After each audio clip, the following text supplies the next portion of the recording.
Halo semuanya, perkenalkan nama saya Putri Kantip Lestari, saya dari kelas 21 kelompok 2. Pada kesempatan kali ini, izinkan saya dan kelompok saya untuk mempresentasikan hasil yang telah kami dapatkan terkait dengan lingkungan belajar abad 21.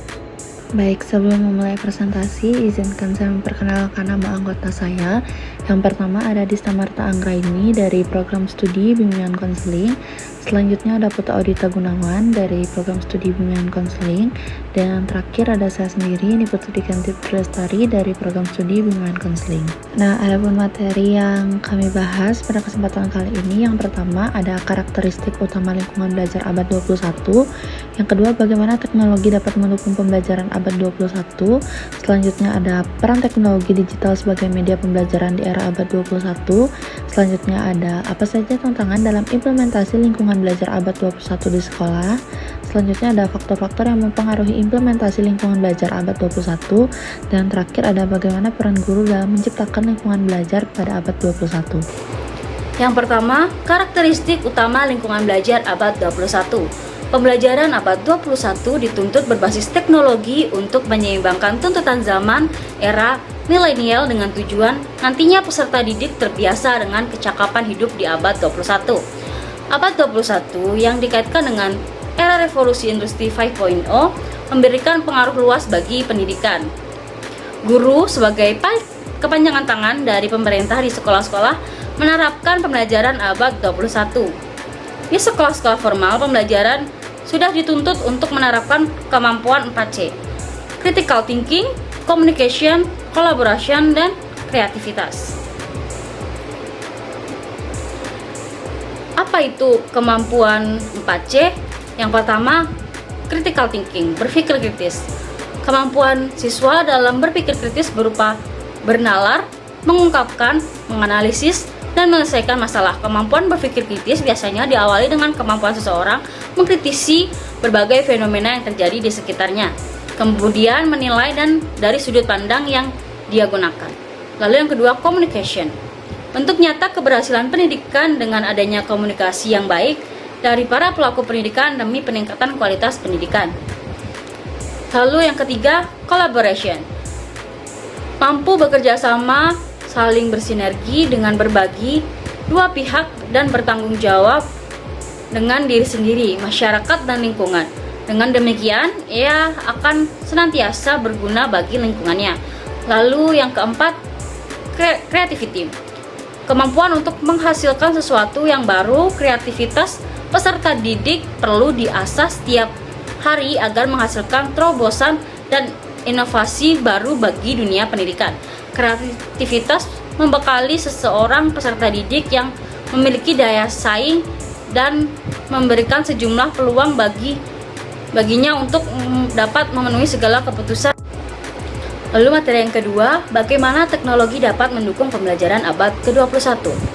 Teknologi memang peran sentral dalam mendukung pembelajaran abad ke-21 karena mampu menyediakan akses ke sumber daya yang lebih luas, memfasilitasi pembelajaran kolaboratif sehingga mendukung perkembangan keterampilan yang relevan di era digital. Beberapa kontribusi utama teknologi dalam pembelajaran abad ke-21 antara lain: yang pertama, akses ke informasi global.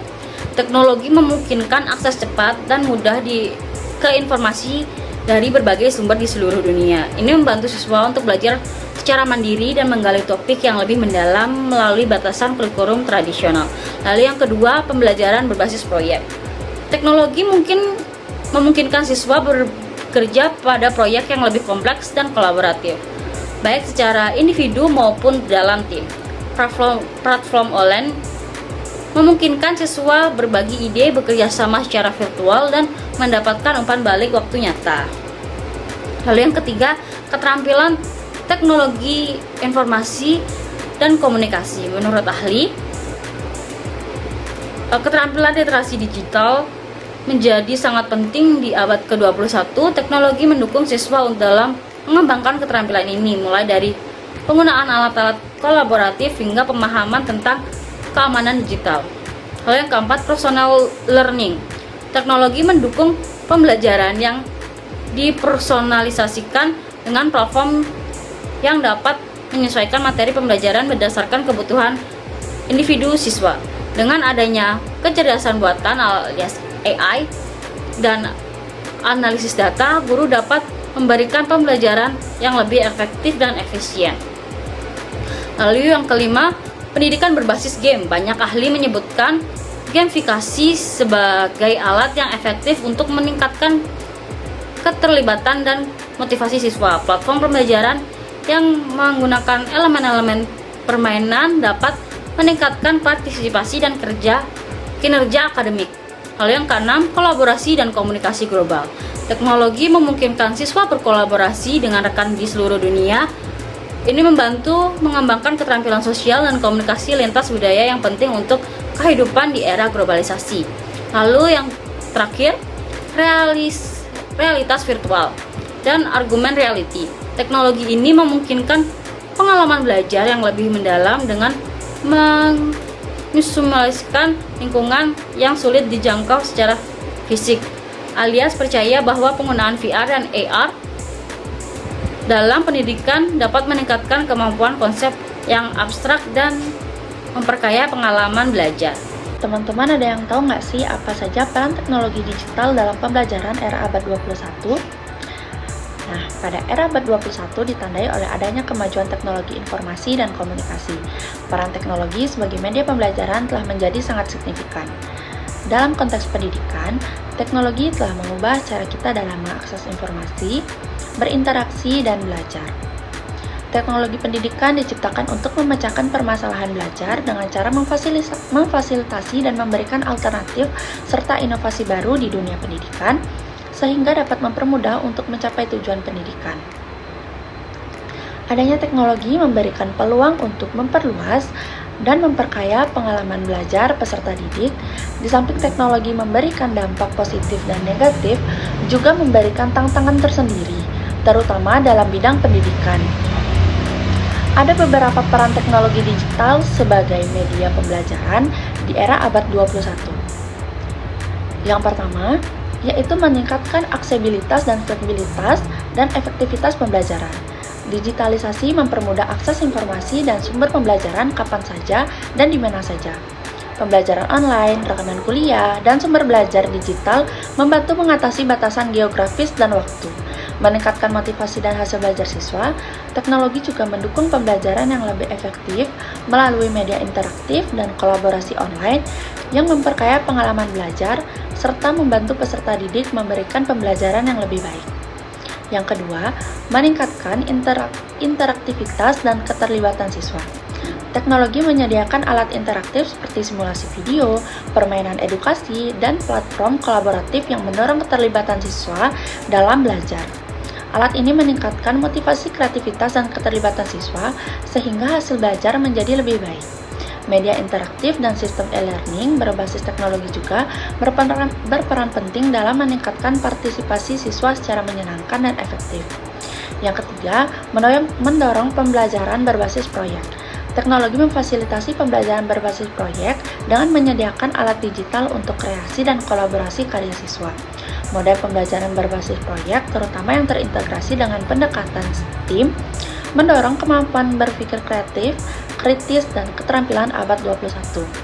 Ini sangat cocok untuk meningkatkan kompetensi siswa dalam menghadapi tantangan masa depan, termasuk dalam implementasi kurikulum merdeka. Nah, materi yang keempat yaitu tantangan dalam implementasi lingkungan belajar pada abad ke-21 di sekolah. Implementasi lingkungan pada abad belajar 21 di sekolah menghadapi berbagai tantangan. Di antaranya yaitu yang pertama, ada keterbatasan infrastruktur teknologi. Banyak sekolah, terutama di daerah pedesaan atau terpencil, masih menghadapi keterbatasan infrastruktur. Akses internet yang tidak merata, kurangnya perangkat teknologi seperti komputer, tablet, dan juga smartphone, serta fasilitas teknologi lainnya menjadi hambatan besar. Sekolah yang tidak memiliki akses ini sulit untuk menghadapi metode pembelajaran digital secara optimal. Tantangan yang kedua yaitu kurangnya pelatihan untuk guru. Nah, tidak semua guru memiliki pengetahuan ataupun keterampilan yang memadai dalam menggunakan teknologi dan menerapkan pendekatan pembelajaran untuk abad ke-21. Kurangnya pelatihan dan kesempatan untuk belajar teknologi baru seringkali menjadi penghalang. Guru yang tidak dibekali dengan keterampilan ini mungkin kesulitan dalam memanfaatkan alat-alat digital secara efisien dalam proses pembelajaran. Ya, tantangan yang ketiga yaitu ada kesenjangan akses antara siswa. Nah, tidak semua siswa memiliki akses yang sama terhadap perangkat teknologi di rumah. Beberapa siswa mungkin tidak memiliki komputer atau akses internet yang membuat mereka tertinggal dalam proses pembelajaran dibandingkan dengan siswa yang memiliki akses yang lebih baik. Nah, ketidaksetaraan ini dapat memperbesar kesenjangan dalam hasil belajar. Lalu yang keempat itu ada kurangnya dukungan kebijaksanaan dan juga resistensi terhadap perubahan. Nah, beberapa sekolah, guru atau bahkan orang tua mungkin masih ragu atau menolak perubahan ke arah pembelajaran digital. Budaya sekolah yang terlalu berpegang pada metode tradisional ini dapat menjadi suatu tantangan. Sikap resistensi ini juga bisa menghambat adopsi teknologi dan pendekatan pembelajaran yang lebih fleksibel, dan masih banyak kebijakan yang belum sepenuhnya mendukung implementasi pembelajaran abad ke-21. Nah, kurangnya alokasi dana, panduan yang jelas, ataupun dukungan teknis dari pemerintah menjadi tantangan dalam memastikan bahwa semua sekolah memiliki kesempatan yang setara dalam penerapan teknologi pembelajaran. Hambatan dan juga tantangan yang kelima yaitu pengelolaan waktu dan kurikulum yang padat. Kurikulum yang terlalu padat seringkali menjadi penghambat penerapan metode pembelajaran yang lebih inovatif. Guru seringkali kesulitan mengatur waktu untuk mengajarkan keterampilan abad ke-21 ini, seperti berpikir kritis dan kolaborasi. Karena tuntutan kurikulum yang berat, hal ini membuat integrasi pembelajaran abad ke-21 ini terasa sulit untuk ditetapkan secara efisien dan juga dilakukan secara efisien. Lalu, tantangan yang terakhir, yang keenam, yaitu ada tantangan dalam pengelolaan kelas. Nah, mengelola kelas yang dilengkapi dengan teknologi memerlukan keterampilan yang berbeda. Guru harus bisa menjaga fokus siswa, menghindari distraksi dari penggunaan teknologi yang tidak sesuai, serta memaksimalkan penggunaan teknologi untuk mendukung proses pembelajaran.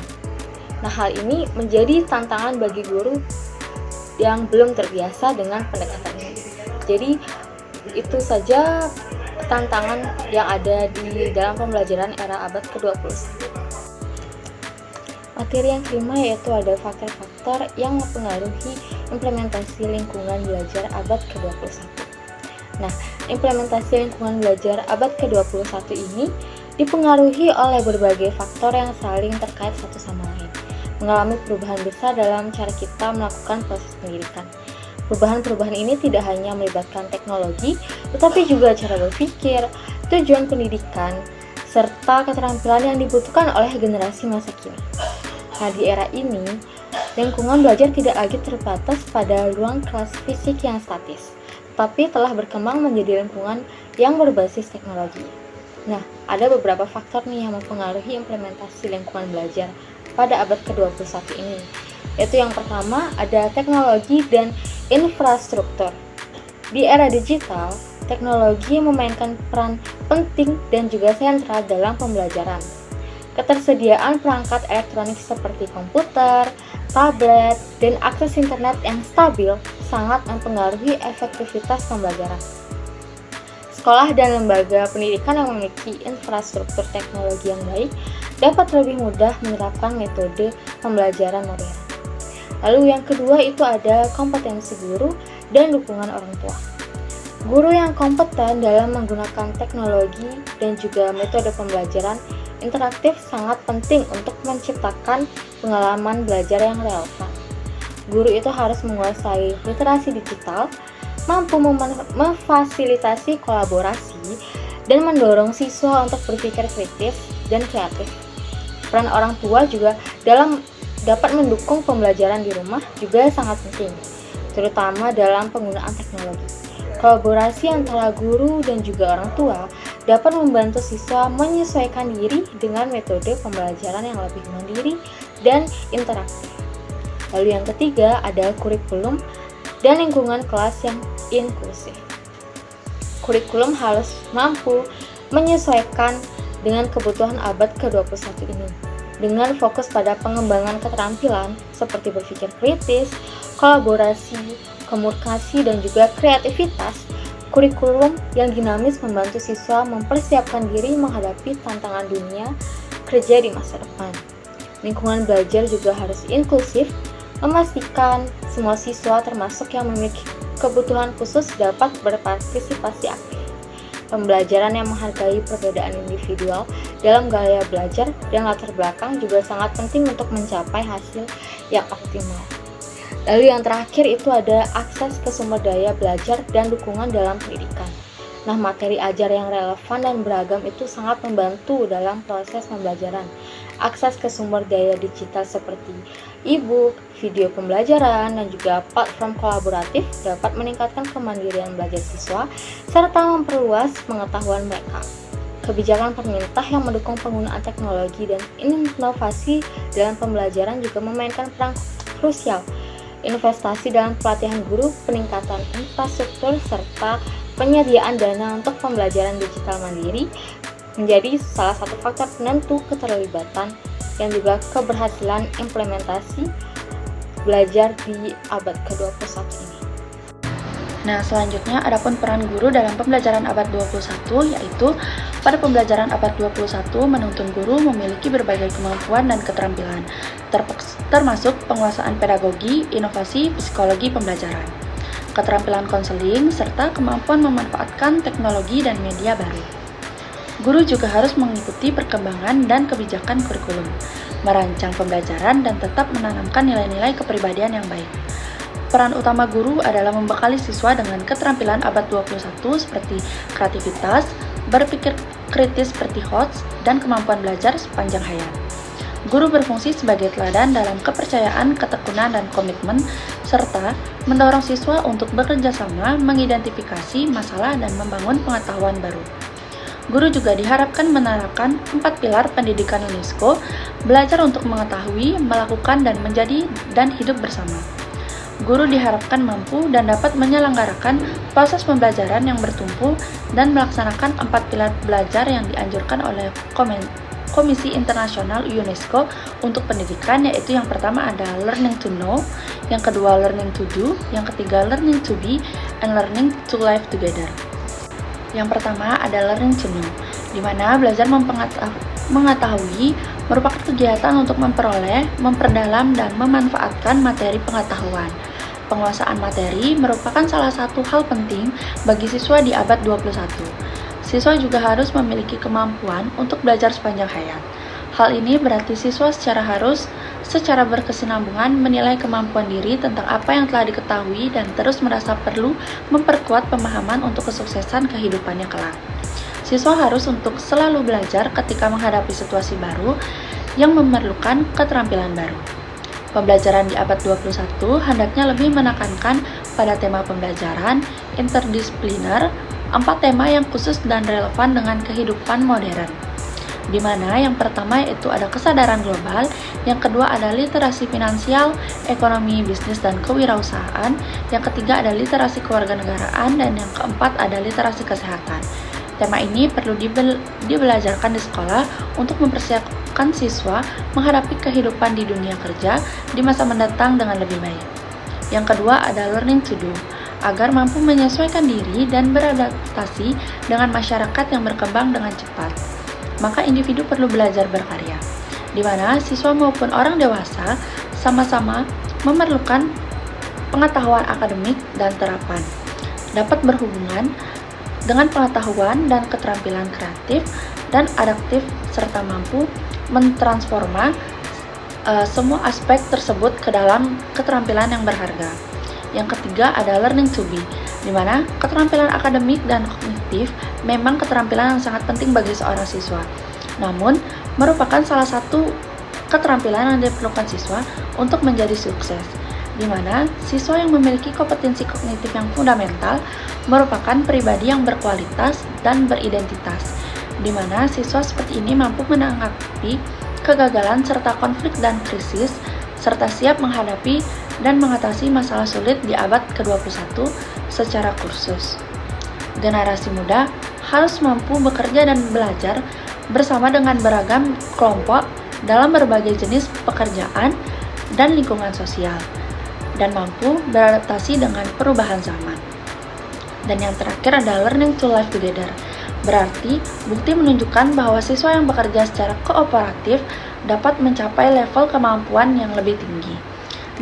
Jika ditinjau dari hasil pemikiran dan kemampuan untuk menyimpan informasi dalam waktu yang panjang dari siswa yang bekerja secara individu.